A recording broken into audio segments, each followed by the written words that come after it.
Hello students, last class में अपन बात कर रहे थे डेवलपमेंट बायोलॉजी की विभिन्न प्रावस्थाओं की अपन ने बात की थी और जिसमें मैंने आपको डेवलपमेंट बायोलॉजी की विभिन्न प्रावस्थाएं बताई थी। अब अपन उन सभी प्रावस्थाओं का एक एक करके क्रमबद्ध रूप से उनका अध्ययन करेंगे। सबसे पहले मैंने आपको बताया था पहली प्रावस्था के बारे में और पहली प्रावस्था थी गैमेटोजेनेसिस। गैमेटोजेनेसिस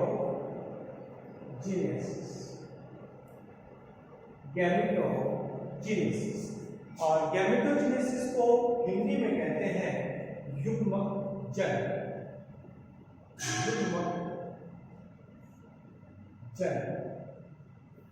आज का हमारा पहला टॉपिक है गैमेटोजेनेसिस या कहें युग्मकजन।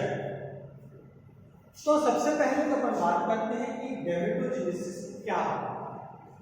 देखिए, जैसे नाम से पता चल रहा है गैमेटोजेनेसिस दो शब्दों से मिलकर बना है, गैमेट और जेनेसिस। गैमेट जिसको हिंदी में अपन कहते हैं युग्मक और जेनेसिस की जहां पर बात करें तो जेनेसिस का मीन्स हो गया जन्म। तो कहने का तात्पर्य हो गया गैमेट्स का निर्माण, युग्मक का निर्माण होने की जो क्रिया होती है उसे अपन कह सकते हैं गैमेटोजेनेसिस, युग्मक जन्म। ठीक है, तो गैमेट्स के निर्माण की क्रिया को अपन क्या कहेंगे, युग्मक जन्म कह सकते हैं। या हम ये कह सकते हैं कि प्राथमिक जननांगों, किसी भी जीव की अपन बात करें तो किसी जीव के प्राथमिक जननांगों, और प्राथमिक जननांग की अपन बात करें तो देखिए नर प्राणी की बात करें तो नर प्राणी के प्राथमिक जननांग क्या है, वृषण, और जिसको अपन टेस्टिस बोल रहे हैं। और मादा प्राणी जो है उसमें प्राथमिक जननांग क्या हुआ, अंडाशय, जिसको अपन ओवरी कह रहे हैं। तो जीव के, किसी भी जीव के प्राथमिक जननांगों में युग्मक के निर्माण की क्रिया को गैमेटोजेनेसिस कहा जाता है, या युग्मक बनने की क्रिया को गैमेटोजेनेसिस कहा जाता है। ठीक, तो अगर डेफिनेशन की अपन बात करें तो डेफिनेशन में अपन लिख सकते हैं कि प्राथमिक जननांगों,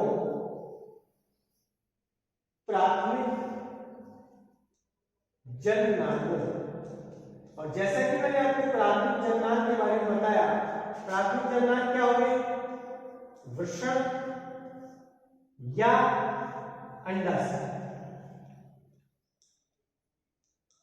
वृषण हो गए और अंडाशय, दोनों ही क्या है प्राथमिक जननांग। तो प्राथमिक जननांग वृषण अंडाशय में युग्मक बनने की क्रिया को युग्मक बनने की क्रिया युग्मक जनन कहलाती है। बनने की क्रिया युग्मक जनन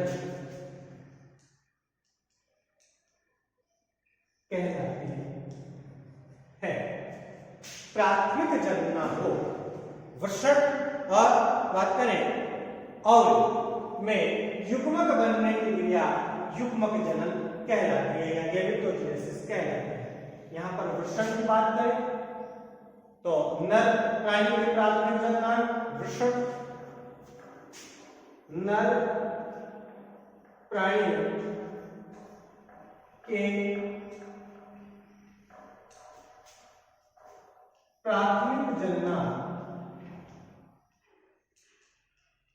क्या होगी, वृषण, जिसको अपन बोल सकते हैं टेस्टिस। और मादा प्राणी की बात करें तो मादा प्राणी के प्राथमिक जननांग की बात करें तो वो क्या हो गया, अंडाशय, और अंडाशय को हम क्या बोल सकते हैं, ओवरी। ठीक है, तो प्राथमिक जननांगों वृषण और या एंड लगा दीजिए वृषण एंड अंडाशय में युग्मक बनने की क्रिया युग्मक जनन कहलाती है। ये बात की अपन एक डेफिनेशन की बात की किसकी, गैमेटोजेनेसिस की। ओके, नेक्स्ट हम बात करते हैं कि जब कोई भी प्राणी है, चाहे वो नर प्राणी की बात करें चाहे वो मादा प्राणी की बात करें, तो जब प्राणी लैंगिक रूप से परिपक्व हो जाता है, जब प्राणी सेक्सुअल रूप से मैच्योर हो जाता है, लैंगिक रूप से परिपक्व हो जाता है, तो उसके जो गोनाड्स होते हैं, गोनाड्स और गोनाड्स को अपन हिंदी में बोल सकते हैं जनन। क्या बोल सकते हैं? गोनाड्स को जनन बोल सकते हैं। तो उसमें गोनाड्स जो होते हैं उनमें युग्मकों का निर्माण होता है। तो वे कोशिकाएं जो युग्मकों का निर्माण करती है उन्हें प्राइमोर्डियल जर्म सेल कहते हैं, पीजीसी। पीजीसी को हिंदी में क्या बोलते हैं? फुल फॉर्म क्या है इसकी? Primordial germ cell. Primordial germ cell Hindi में कह सकते हैं आदि जनन उपकला कोशिका।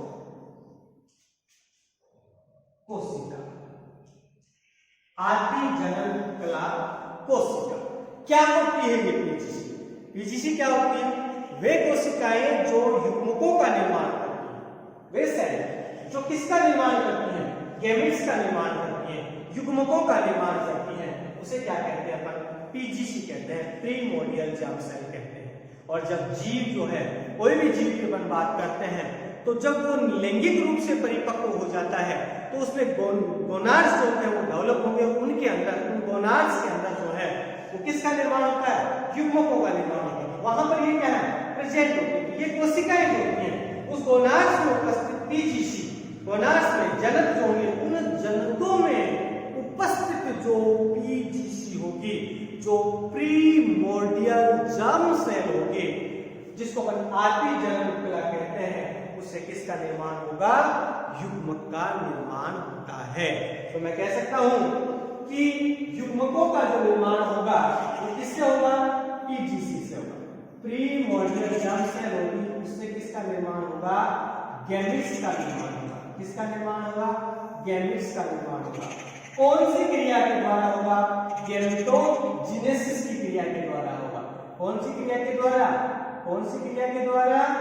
गैमेटोजेनेसिस की जो क्रिया होगी उस गैमेटोजेनेसिस की क्रिया द्वारा होगा। और प्रीमोर्डियल जर्म सेल से गैमेट्स का जो निर्माण होगा उसमें अपने को आवश्यकता होगी vitamin A, vitamin E, LH hormone और एफएसएच हार्मोन। इनकी जो होती है वो आवश्यकता होती है। ठीक है, तो प्रीमोर्डियल जर्म सेल से गैमेट्स का फॉर्मेशन होता है। युग्मकों का जो निर्माण होगा, तो युग्मकों का निर्माण किसके द्वारा होगा? युग्मकों का निर्माण प्रीमोर्डियल जर्म सेल के द्वारा होता है। तो प्रीमोर्डियल जर्म सेल से युग्मक बनने की जो क्रिया होती है उसी को युग्मक जनन कहा जाता है। प्रीमोर्डियल जर्म सेल से जब गैमेट्स बनेंगे तो उस क्रिया को गैमेटोजेनेसिस कहेंगे। और प्रीमोर्डियल जर्म सेल से गैमेट्स के फॉर्मेशन में किसकी आवश्यकता होती है? Vitamin A, vitamin E, LH hormone और एफएसएच हार्मोन होगा, उसकी वहां पर क्या होती है? आवश्यकता होती है। ठीक है, ये अपन ने चर्चा की गैमेटोजेनेसिस की, कि गैमेटोजेनेसिस क्या होता है। ठीक, अब अपन बात करते हैं कि गैमेटोजेनेसिस जो होता है वो गैमेटोजेनेसिस दो प्रकार का होता है। गैमेटोजेनेसिस की बात करें कि गैमेटोजेनेसिस या युग्मक जनन दो प्रकार का होता है। कौन कौन सा होगा दो प्रकार? देखिए, एक तो होता है स्पर्मेटोजेनेसिस, एक तो होता है स्पर्मेटोजेनेसिस स्पर्मेटोजेनेसिस, और दूसरा होता है oogenesis,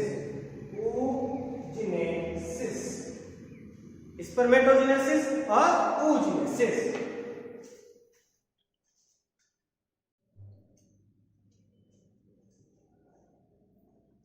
तो गैमेटोजेनेसिस कितने प्रकार का हुआ? 2 प्रकार का, स्पर्मेटोजेनेसिस और oogenesis। स्पर्मेटोजेनेसिस को हिंदी में कहते हैं शुक्राणु जन्म, और oogenesis को अपन हिंदी में कहते हैं अंडाणु जन्म।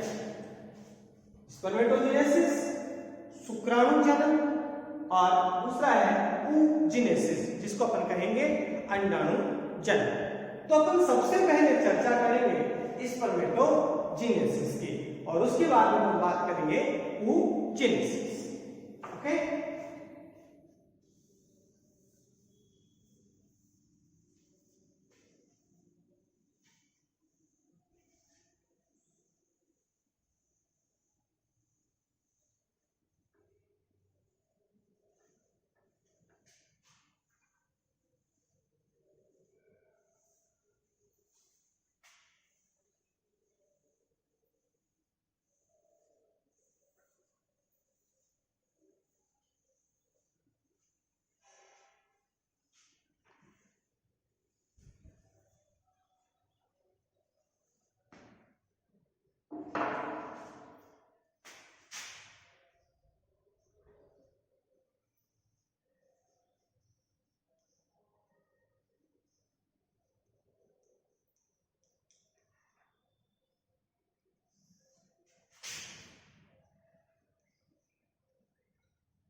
सबसे पहले अपन बात करते हैं स्पर्मेटोजेनेसिस, हिंदी में कहें तो शुक्राणु जन्म। तो देखिए शुक्राणु जन्म क्या होता है उसकी अपन बात करें। वैसे तो नाम से पता चलता है स्पर्मेटोजेनेसिस, शुक्राणु जन्म, मतलब शुक्राणु के निर्माण की क्रिया जो होती है, स्पर्म के फॉर्मेशन की जो क्रिया होगी, शुक्राणु के जो निर्माण की क्रिया होगी, उसे अपन क्या कहेंगे? उसे अपन स्पर्मेटोजेनेसिस कहते हैं। अब बात क्या आती है कि स्पर्मेटोजेनेसिस होता क्या है, किस प्रकार से स्पर्मेटोजेनेसिस की क्रिया के द्वारा किस प्रकार से स्पर्म का निर्माण होता है, उसकी अपन चर्चा करेंगे।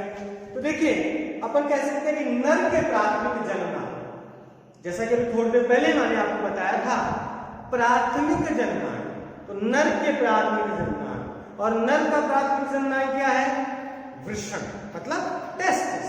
तो नर के प्राथमिक जन्मनाल में शुक्राणु के निर्माण की क्रिया शुक्राणु जनन कहलाती, या फिर ये कह सकते हैं कि नर के प्राथमिक जन्मनाल की शुक्र जन नलिका सेमिनिफेरस ट्यूब्यूल्स की जनन उपकला में समसूत्री तथा अर्धसूत्री विभाजन के फलस्वरूप नर युग्मक बनने की क्रिया को शुक्राणु जनन कहा जाता है। डेफिनेशन अपन दे सकते हैं कि नर प्राणी के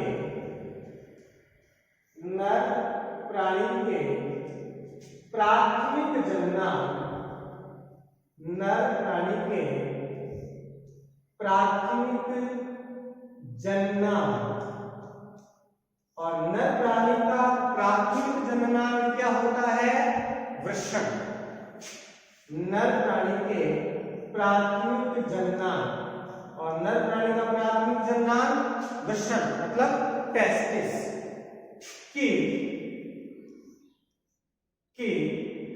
सेमिनिफेरस ट्यूब्यूल्स की शुक्र जन नलिका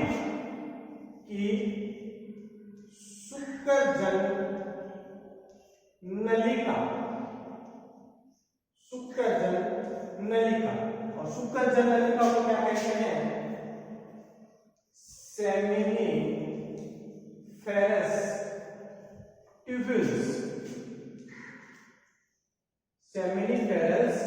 ट्यूब्यूल्स, नर प्राणी के प्राथमिक जननांग की शुक्र जननलिका सेमिनिफेरस ट्यूब्यूल्स की जनन उपकला में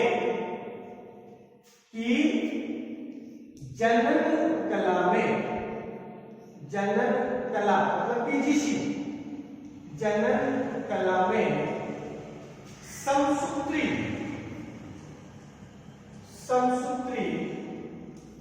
एवं अर्धसूत्री माइटोसिस और मियोसिस, समसूत्री एवं अर्धसूत्री विभाजन के फलस्वरूप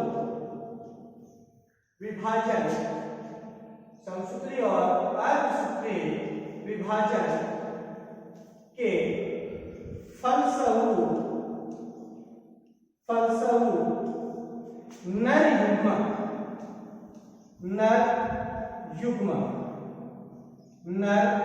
युग्म और नर युग्म क्या होगा? स्पर्म मतलब शुक्राणु, नर युग्म मतलब शुक्राणु के नर युग्म के निर्माण की क्रिया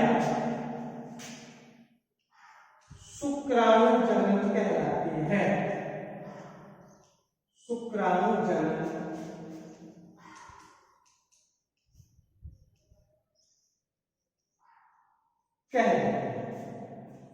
ओके, ये डेफिनेशन शुक्राणु जनन के डेफिनेशन की अपन ने बात की है कि नर प्राणी के प्राथमिक जननांग की शुक्र जननलिका की जनन उपकला में समसूत्री एवं अर्धसूत्री विभाजन के फलस्वरूप शुक्राणु या अपन कहें नर युग्म बनने की क्रिया या नर युग्म के निर्माण की क्रिया को स्पर्मेटोजेनेसिस कहते हैं।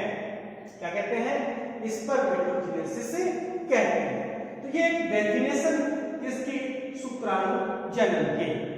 दोबारा सुन लीजिए, नर प्राणी के प्राथमिक जननांग और नर प्राणी का प्राथमिक जननांग क्या होता है? टेस्टिस होता है, वृषण होता है। तो नर प्राणी के प्राथमिक जननांग की शुक्र जननलिका, जिनको अपन सेमिनिफेरस ट्यूब्यूल्स कहते हैं, कि जनन उपकला में समसूत्री एवं अर्धसूत्री विभाजन के फलस्वरूप नर युग्मक क्या होगा? शुक्राणु। नर युग्मक के निर्माण की क्रिया शुक्राणु जनन कहलाती है। ओके, देखिए शुक्राणु जनन की अगर हम बात करें तो शुक्राणु जनन की जो क्रिया होती है वो 2 चरणों में कंप्लीट होती है। एक होती है स्पर्मेटोसाइटोसिस और एक होती है स्पर्मियोजेनेसिस। अगर बात करें शुक्राणु जनन की, अपन कहें कि शुक्राणु जनन की क्रिया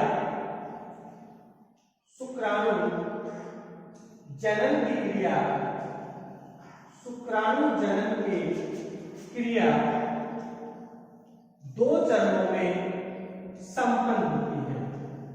2 चरणों में संपन्न होती है। शुक्राणु जनन की क्रिया 2 चरणों में संपन्न होती है और वो 2 चरण जो है वो कौन कौन से हैं? एक तो है स्पर्मेटोसाइटोसिस, नंबर 1 स्पर्मेटोसाइटोसिस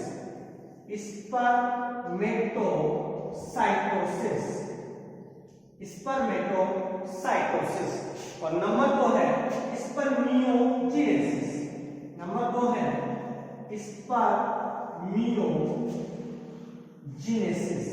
स्पर्मियोजेनेसिस मतलब शुक्र कायांतरण आप इसको कह सकते हो, और स्पर्मेटोजेनेसिस को आप कह सकते हो फॉर्मेशन ऑफ स्पर्मेट। इसको आप ये भी कह सकते हो फॉर्मेशन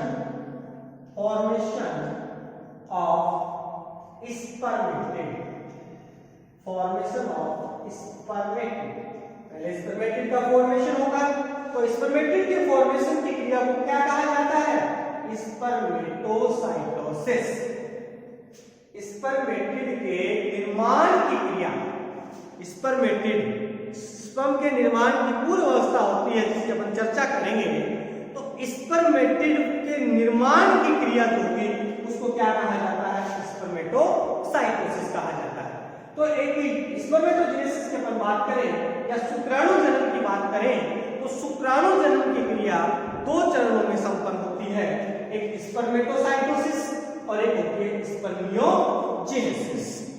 ठीक है, इसकी अब चर्चा करते हैं आप आगे कि क्या होती है स्पर्मेटोसाइटोसिस और क्या होती है स्पर्मियोजेनेसिस।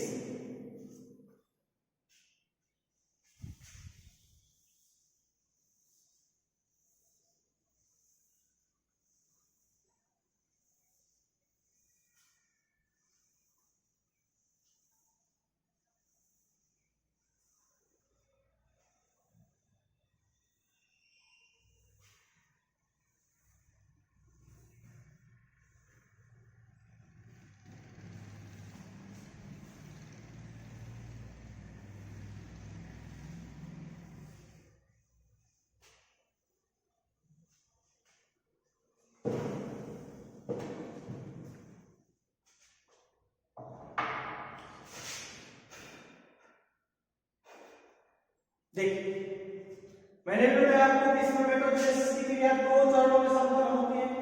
एक बताया मैंने आपको स्पर्मेटोसाइटोसिस और दूसरा मैंने आपको बताया स्पर्मियोजेनेसिस। सबसे पहले हम चर्चा करते हैं स्पर्मेटोसाइटोसिस के बारे में। हम चर्चा करते हैं स्पर्मेटोसाइटोसिस जो है वो क्या होगी और उसके बाद में जो है वो नेक्स्ट हम चर्चा करेंगे कि स्पर्मियोजेनेसिस की जो क्रिया होगी वो किस प्रकार से संपन्न होगी। तो देखिए, अगर अपन बात करें कि सेमिनिफेरस जो ट्यूब्यूल्स होती हैं या जिनको शुक्रजन नलिकाएं कहते हैं या उन्हें रेता नलिकाएं भी अपन कह सकते हैं, तो ये जो रेता नलिकाएं होती हैं, इन रेता नलिकाओं जिन्हें वृषण की संरचनात्मक एवं क्रियात्मक इकाई कहा जाता है, वृषण की टेस्टिस या आप कह सकते हैं वृषण की स्ट्रक्चर एंड फंक्शनल यूनिट, संरचनात्मक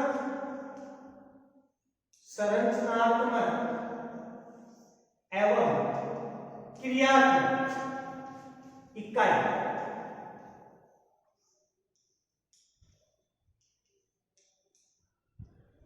टेस्टिस की संरचनात्मक एवं क्रियात्मक इकाई क्या होती है? सेमिनिफेरस ट्यूब्यूल्स, जिसको आप रेता नलिकाएं बोल सकते हो, रेता नलिकाएं, या जिसको आप शुक्रजन नलिकाएं जो है वो भी अपन कह सकते हैं। रेता नलिकाएं कह सकते हैं या शुक्रजन नलिकाएं भी अपन इसको कह सकते हैं। तो स्पर्मेटोसाइटोसिस की जहां बात आए तो अपन ये कह सकते हैं कि सेमिनिफेरस ट्यूब्यूल्स जिन्हें वृषण की संरचनात्मक एवं क्रियात्मक इकाई कहते हैं कि आधारी झिल्ली पर स्थित प्रीमोर्डियल जर्म सेल से स्पर्मेटिड का निर्माण होता है और वो स्पर्मेटिड के निर्माण की क्रिया ही स्पर्मेटोसाइटोसिस कहलाती है। ठीक है, सेमिनिफेरस ट्यूब्यूल्स या रेता नलिकाएं जिन्हें वृषण की संरचनात्मक एवं क्रियात्मक इकाई कहा जाता है कि पीजीसी प्रीमोर्डियल जर्म सेल में स्पर्मेटिड का निर्माण होता है या वहां स्पर्मेटिड के निर्माण की क्रिया होती है जिसे स्पर्मेटोसाइटोसिस कहा जाता है। और ये जो स्पर्मेटिड बनेगा, ये स्पर्मेटिड कैसा होता है? ये स्पर्मेटिड गोल होता है अचल होता है। अचल या गतिशील बोल सकते हो आप। अचल या गतिशील होता है। और कैसा होता है? भारी होता है, गोल होता है। अचल होता है या गतिशील होता है और कैसा होता है? भारी होता है। और ये जो क्रिया होती है वो 3 चरणों में संपन्न होती है। 3 चरण कौन कौन से हैं? 3 चरण में संपन्न होती है, ए, बी और सी। 3 चरण का नाम आपको। पहला है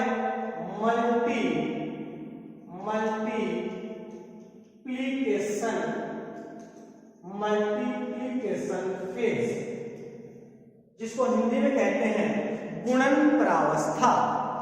मल्टीप्लिकेशन फेज हिंदी में कहेंगे गुणन प्रावस्था। दूसरी होती है ग्रोथ फेज, और ग्रोथ फेज को हिंदी में कहेंगे वृद्धि प्रावस्था। और तीसरी होती है मैच्योरेशन फेज। और मैच्योरेशन फेज होता है, मैच्योरेशन फेज को कहा जाता है परिपक्वन प्रावस्था। मल्टीप्लिकेशन फेज जिसको अपन कहेंगे गुणन प्रावस्था, ग्रोथ फेज जिसको अपन कौन सी फेज कहेंगे? वृद्धि प्रावस्था, और मैच्योरेशन फेज जिसको अपन क्या कहेंगे? परिपक्वन प्रावस्था। ठीक है। तो स्पर्मेटोसाइटोसिस की क्रिया की बात करें तो स्पर्मेटोसाइटोसिस की जो क्रिया है वो स्पर्मेटोसाइटोसिस की क्रिया 3 चरणों में संपन्न होती है।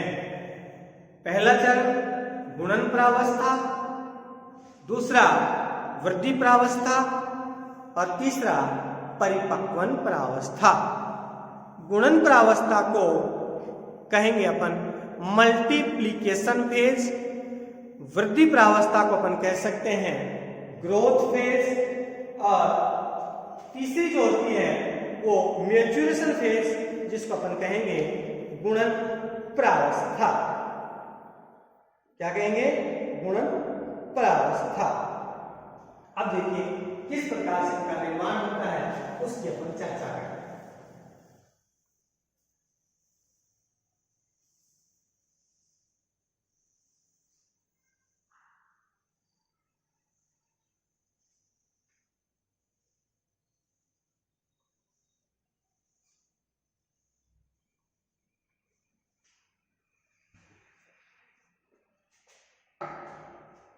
देखिए जैसा कि मैंने आपको बताया था कि प्रीमोर्डियल जर्म सेल से निर्माण होता है गैमेट। तो ये जो पीजीसी अपन बात करें स्पर्मेटोजेनेसिस की तो नर प्राणी की पीजीसी, ठीक।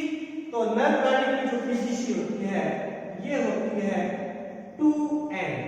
2n का मतलब हो गया द्विगुणित, ठीक है। कौन सी होती है? द्विगुणित। तो सबसे पहले जो प्रावस्था होती है वो कौन सी होती है? मल्टीप्लिकेशन की। जैसा कि मैंने थोड़ी देर पहले बताया था कि नर प्राणी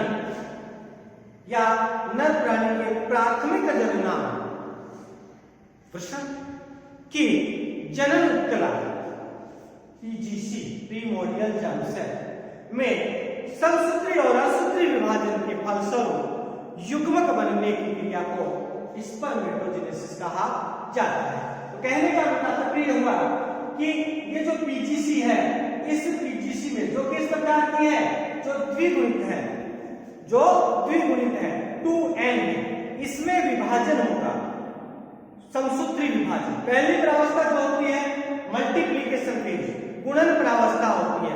और गुणन प्रावस्था का मतलब हुआ कि इसमें गुणा के रूप में आगे जो है वो इसकी पुत्री कोशिकाएं जो बढ़ती जाएंगी। तो सबसे पहले इसमें समसूत्री विभाजन होता है, और जब समसूत्री विभाजन होगा तो इस प्रकार से निर्मित होंगी क्या? दूसरी जो सेल्स बनेंगी वो भी कैसी होगी? 2n निर्मित होगी। कौन सा विभाजन होगा? माइटोसिस। कौन सा विभाजन होगा? माइटोसिस। और और माइटोसिस को अपन क्या कह सकते हैं? समसूत्री विभाजन। कौन सा विभाजन होगा? समसूत्री विभाजन होगा। ठीक, तो जब समसूत्री विभाजन होगा तो 1 से 2 बन गई, 2 से कितने बन गई? 4 बन गई। ये सभी जो है वो कैसी बनेंगी? 2 बनेंगी, क्योंकि विभाजन कौन सा हो रहा है? समसूत्री विभाजन हो रहा है। तो जब समसूत्री विभाजन होगा तो समान कोशिकाएं जो है वो निर्मित होंगी। तो ये विभाजन कैसा है? ये विभाजन कौन सा है? माइटोसिस है, समसूत्री विभाजन है। तो ये जो प्रावस्था है, ये प्रावस्था नंबर 1 प्रावस्था को इसको कह सकते हैं कौन सी? मल्टीप्लिकेशन फेज कह सकते हैं। उसके बाद क्या? तो अब ये जो मल्टीप्लिकेशन फेज है, तो इसके अंदर ये जो निर्मित हुए हैं इनको अपन कह सकते हैं स्पर्मेटोगोनिया। क्या कह सकते हैं? स्पर्मेटोगोनिया कह सकते हैं, स्पर्मेटोगोनिया। तो जब विजिशीज होगा प्रीमोर्डियल जर्म सेल, उसके अंदर समसूत्री विभाजन होंगे, तो समसूत्री विभाजन के फलस्वरूप क्या बनेगा? स्पर्मेटोगोनिया निर्मित होगा। उसके बाद दूसरी फेज आएगी आपकी कौन सी? Growth phase. कौन सी phase? Growth phase. Growth phase में क्या होगा कि ये स्पर्मेटोगोनिया जो है वो अपने आकार आकृति को क्या करेंगे? बढ़ाएंगे।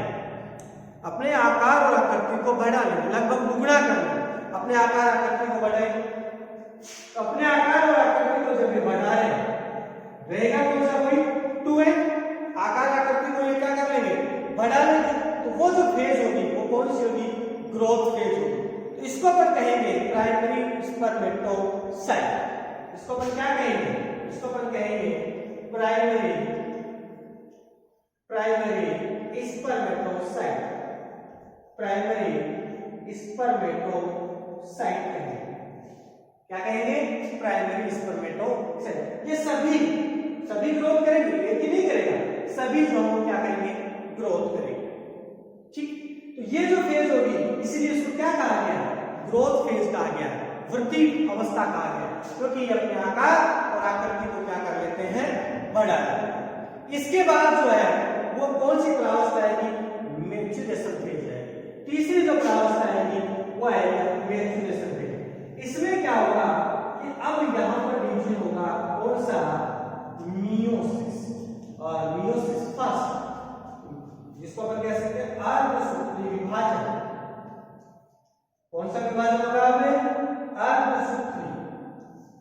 अर्धसूत्री विभाजन होगा। और जब अर्धसूत्री विभाजन का मतलब क्या होता है? गुणसूत्रों की संख्या का आधा रह जाना। तो अब जो गुणसूत्र होंगे ये 2n है, आधे हो जाएंगे, तो क्या हो जाएंगे? कैसे निर्मित हो जाएंगे? n। कैसे हो जाएंगे? n हो जाएंगे। ये 2n द्विगुणित हैप्लॉइड है। ये कैसे है? हैप्लॉइड है। हैप्लॉइड सॉरी ये कैसे? डिप्लॉइड है। डिप्लॉइड 2n, और 2n से ये कैसे निर्मित हो जाएंगे? ये हो जाएंगे हैप्लॉइड। कैसे हो जाएंगे? हैप्लॉइड हो जाएंगे n। फिर इसके बाद में जब इसके अंदर मियोसिस सेकंड होगा, तो देखिए meiosis second as a mitosis, तो इनसे 4 कोशिकाएं निर्मित होंगी। वो भी कैसी होगी? n। वो भी कैसी होगी? n। तो इनको क्या कहा जाएगा? ये होंगे आपके स्पर्मेटेड। क्या बनेंगे? स्पर्मेटेड। और इनको क्या बोल देंगे? इनको बोल देंगे सेकेंडरी स्पर्मेटोसाइट। Secondary spermatocyte. तो इसे क्या निर्मित होंगे? स्पर्मेटेड होंगे। ये स्पर्मेटेड गोल होंगे, एचल होंगे, भारी। अब इनके अंदर क्या होगा? इनमें अब होगा कायांतरण। कायांतरण का मतलब स्पर्मियोजेनेसिस। और जब स्पर्मियोजेनेसिस की क्रिया होगी तो इससे क्या निर्मित हो जाएंगे? विभिन्न प्रकार के परिवर्तन होंगे, और इससे क्या निर्मित हो जाएंगे?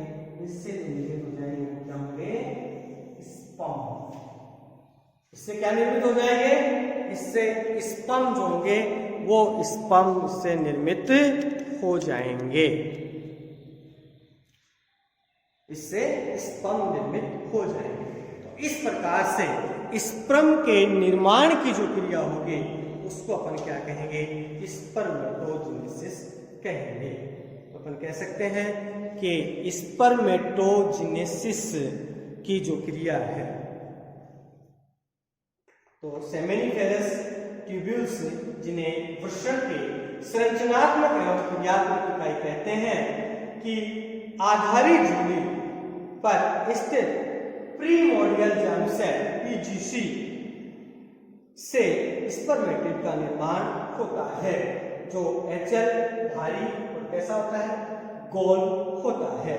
और ये जो क्रिया होती है 3 चरणों में होती है, गुणन प्रावस्था, वृद्धि प्रावस्था और परिपक्वल प्रावस्था।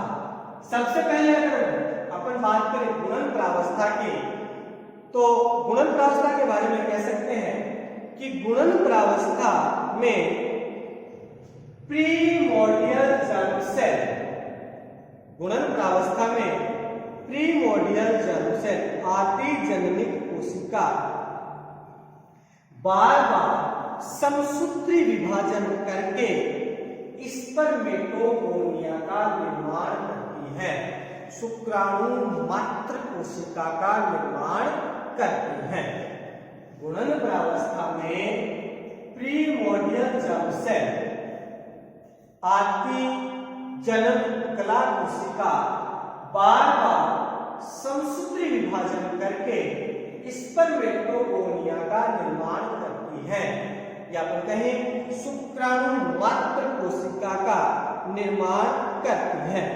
और वृषण में इन कोशिकाओं की संख्या निश्चित नहीं होती है। अपन ये नहीं कहेंगे साहब 4 बन गई, 5 बन गई, 10 बन गई।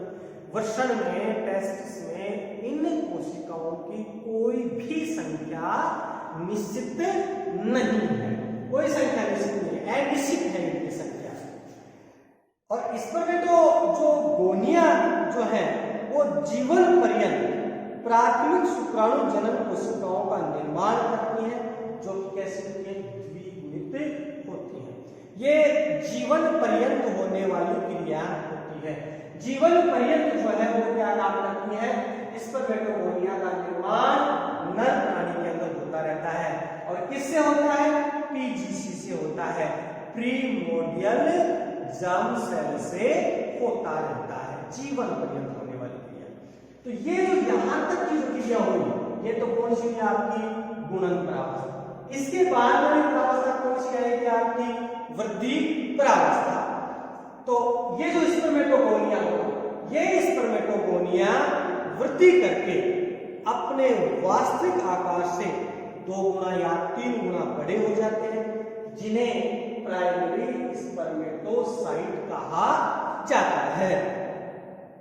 इस प्रावस्था के दौरान निर्मित होने वाले प्राइमरी स्पर्मेटोसाइट जो हैं, उन प्राइमरी स्पर्मेटोसाइट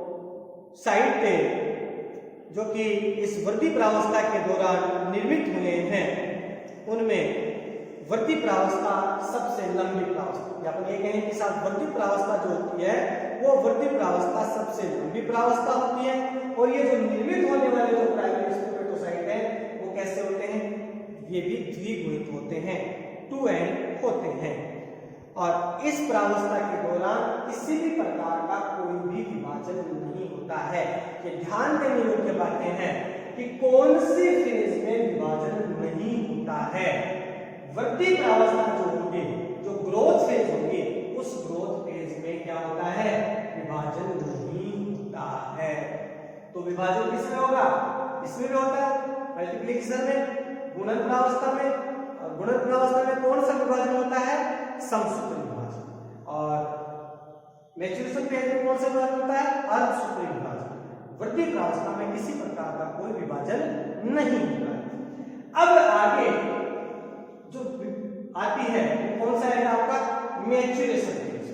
देखिए मैच्योरेशन फेज में क्या होगा कि इस प्रावस्था में ये जो प्राइमरी स्पर्मेटोसाइट बने हैं, ये प्राइमरी स्पर्मेटोसाइट में अर्धसूत्री विभाजन फर्स्ट, मियोसिस फर्स्ट, अर्धसूत्री विभाजन फर्स्ट होगा, जिसमें क्या होगा कि गुणसूत्रों की संख्या क्या हो जाएगी, आधी हो जाएगी, और 2 गुणित मतलब हैप्लोइड क्या निर्मित हो जाएंगे, सेकेंडरी स्पर्मेटोसाइट निर्मित हो जाते हैं।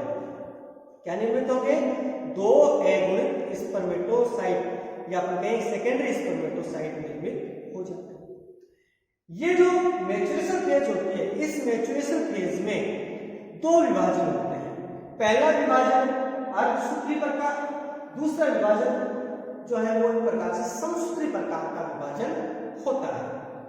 ये जो प्रथम परिपक्व विभाजन होगा, इसमें पूर्वावस्था जो होती है जिसको प्रोफेज कहते हैं वो काफी लंबी होती है। देखिए इसमें जैसे लैक्टोटीन, जाइगोटीन, पेचिक्टीन, डिप्लोटीन, डाइकाइनेसिस की अवस्थाएं होती हैं। इसमें जैसे बात करें लैक्टोटीन, डिप्लोटीन,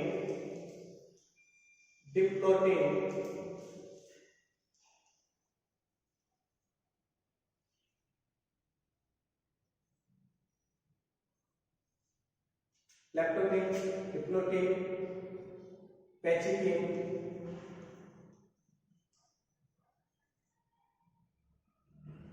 डाइकाइनेसिस,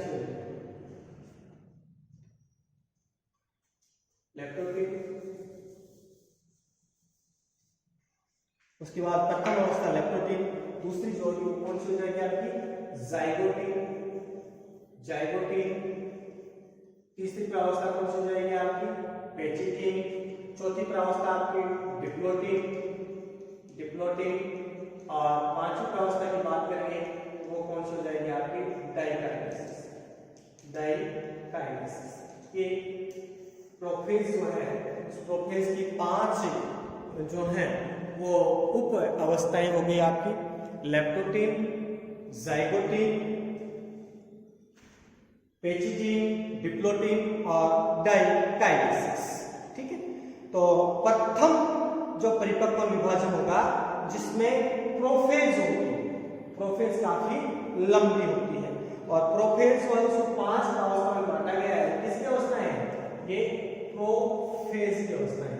तो प्रोफेज को 5 अवस्थाओं में बांटा गया है, जिसमें सबसे पहली प्रावस्था होती है लैक्टोटीन, जिसमें गुणसूत्र जो होते हैं वो धागे नुमा दिखाई देते हैं। लैक्टोटीन प्रावस्था होगी जिसमें गुणसूत्र धागे नुमा दिखाई देते हैं। दूसरी प्रावस्था जो होती है वो जाइगोटीन होती है।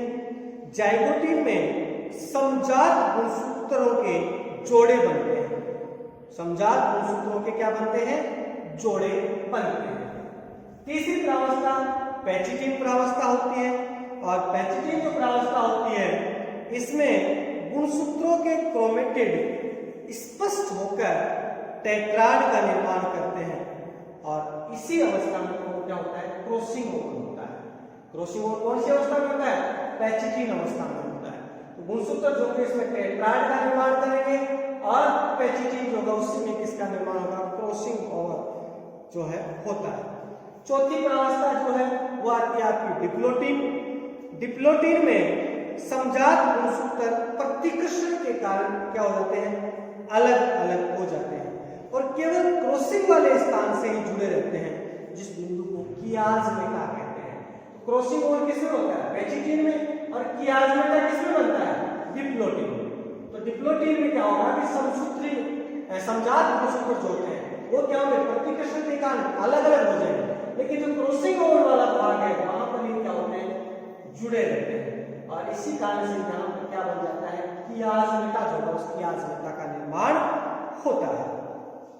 पांचवी प्रावस्था होती है वो कौन सी होती है, डाइकाइनेसिस होती है, और पांचवी प्रावस्था में क्या होगा कि गुणसूत्र दूर दूर हो जाते हैं और कियाज्मेटा अंतस्थ सिरों पर खिसकने लगते हैं, और जिस क्रिया को टर्मिनाइजेशन कहते हैं। और इसके बाद मेटाफेज जो अवस्था है, प्रोफेज की अवस्था होगी, इसके बाद मेटाफेज की अवस्था आएगी, और मेटाफेज में गुणसूत्र छोटे और मोटे हो जाते हैं, तथा एनाफेज जो अवस्था होगी उसमें गमन करने लगते हैं, और टीलोफेज अवस्था में एक द्विगुणित केंद्रक से 2 अगुणित केंद्रकों का निर्माण हो जाता है, जिसे अपन क्या कहते हैं, सेकेंडरी स्पर्मेटोसाइट अपन कहते हैं। ठीक है, ये प्रथम जो विभाजन होगा, प्रथम परिपक्व विभाजन, इसके बाद द्वितीय विभाजन होगा जो कि एक प्रकार से समसूत्री विभाजन ही होता है, और जिसमें किसका फॉर्मेशन होता है, जिसमें स्पर्मेटिड जो होगा उस स्पर्मेटिड का फॉर्मेशन होता है। इसका निर्माण होगा, स्पर्मेटिड का निर्माण होगा। तो ये यहां से लेकर यहां तक प्रावस्था जो होगी वो कौन सी है कि आपकी यहाँ पर प्रावस्था होगी आपकी मैच्योरेशन फेज। यहाँ पर कौन सी प्रावस्था होगी आपकी, मैच्योरेशन फेज होगी, जिसको अपन परिपक्वन प्रावस्था कहते हैं। और उसके बाद में जब स्पर्मेटिड जो है उस स्पर्मेटिड का निर्माण हो गया, उसके बाद में क्या होगा, स्पर्मियोजेनेसिस होगा, शुक्र कायांतरण होगा। शुक्र कायांतरण क्या होगा कि ये जो स्पर्मेटिड बने हैं ये गोल बने हैं, अगतिशील बने हैं और भारी बने हैं। अब जब शुक्र कायांतरण की क्रिया होगी तो ये गोल से चपटे बन जाएंगे, और दूसरा क्या होगा, हल्के हो जाएंगे, पहले भारी है फिर हल्के हो जाएंगे, और क्या होगा इसके अंदर गतिशील हो जाएंगे। ठीक है, पूंछ जो होगी वो इसके अंदर, टेल जो होगी वो इसके अंदर निर्मित हो जाएगी। मतलब इस स्पर्मेटिड में कुछ विशेष प्रकार के कायांतरण होंगे, कुछ विशेष प्रकार के परिवर्तन देखने को मिलेंगे किसमें, स्पर्मेटिड में, जिससे क्या होगा, शुक्राणु जो होगा उस शुक्राणु का निर्माण हो जाएगा। इस प्रकार से शुक्राणु के जो निर्माण की जो क्रिया होगी उसी को अपन क्या कहेंगे, स्पर्मेटोजेनेसिस कहेंगे। ठीक, तो इस लास्ट अवस्था क्या होगी इसकी, स्पर्मियोजेनेसिस, जिसमें एचल गोल भारी स्पर्मेटिड का चल नुकीले और हल्के शुक्राणु में बदलने की जो क्रिया होगी उसी को अपन स्पर्मियोजेनेसिस कहते हैं। ये जो प्रोसेस है सारी, ये प्रोसेस है आपकी स्पर्मेटोजेनेसिस की क्रिया, जिसमें अपन अभी नेक्स्ट जो चर्चा ये भी करेंगे कि स्पर्मियोजेनेसिस में कौन कौन से परिवर्तन होंगे और किस प्रकार से इसमें स्पर्म का फॉर्मेशन होगा। एक बार थोड़ी सी चर्चा दोबारा से मैं बताता हूं आपको कि स्पर्मेटोजेनेसिस की जो प्रोसेस होगी वो दो चरणों में संपन्न होगी, एक स्पर्मेटोसाइटोसिस और एक होगी स्पर्मियोजेनेसिस। स्पर्मेटोसाइटोसिस जो क्रिया है उसमें स्पर्मेटिड का निर्माण होता है, और ये स्पर्मेटिड गोल होते हैं, एचल होते हैं और अगतिशील होते हैं। स्पर्मेटोसाइटोसिस की क्रिया 3 चरणों में संपन्न होती है। पहली परावस्था गुणन परावस्था, दूसरी परावस्था वृद्धि परावस्था, और तीसरी परावस्था की बात करें तो तीसरी परावस्था आपकी कौन सी होगी, मैच्योरेशन फेज होगी, परिपक्व परावस्था। गुणन परावस्था में गुणा की संख्या में की तरह क्या होती है, वृद्धि होती रहती है। कि जब प्राथमिक जन्मनाल की पीजीसी जो कि कैसे द्विगुणित होती है, उसमें जब समसूत्री विभाजन होता है तो द्विगुणित कोशिकाओं का निर्माण होता है। ठीक है, बार बार समसूत्री विभाजन हुआ तो द्विगुणित कोशिका का निर्माण होता, जिसे स्पर्मेटोगोनिया कहा जाता है। जब स्पर्मेटोगोनिया जो होगा उसका निर्माण हो जाए, उसके बाद के अंदर दूसरी प्रावस्था की है वृद्धि प्रावस्था। वृद्धि प्रावस्था जो होगी उसमें क्या होगा कि ये स्पर्मेटोगोनिया जो है अपने आकार और आकृति में क्या कर लेते हैं, वृद्धि कर लेते हैं। इसमें आकार और आकृति में वृद्धि होती है, किसी प्रकार का कोई भी विभाजन इसमें नहीं होता है। ठीक, और तीसरी जो प्रावस्था है वो तीसरी प्रावस्था आपकी आती है मैच्योरेशन फेज। और मैच्योरेशन फेज की जहां पर अपन बात करते हैं तो मैच्योरेशन फेज जो होगी उसमें क्या होगा कि मियोसिस की क्रिया होगी, अर्धसूत्री विभाजन होगा, और अर्धसूत्री विभाजन का मतलब होता है गुणसूत्रों की संख्या का आधा है। तो जब मियोसिस फर्स्ट की क्रिया होगी तो उसमें गुणसूत्र जो होंगे वो कैसे हो जाएंगे, आधे। अभी डिप्लॉइड थे, डिप्लॉइड से कौन से जाएंगे, हैप्लॉइड हो जाएंगे। ठीक है, और इसमें प्रोफेज अवस्था सबसे लंबी प्रावस्था होगी।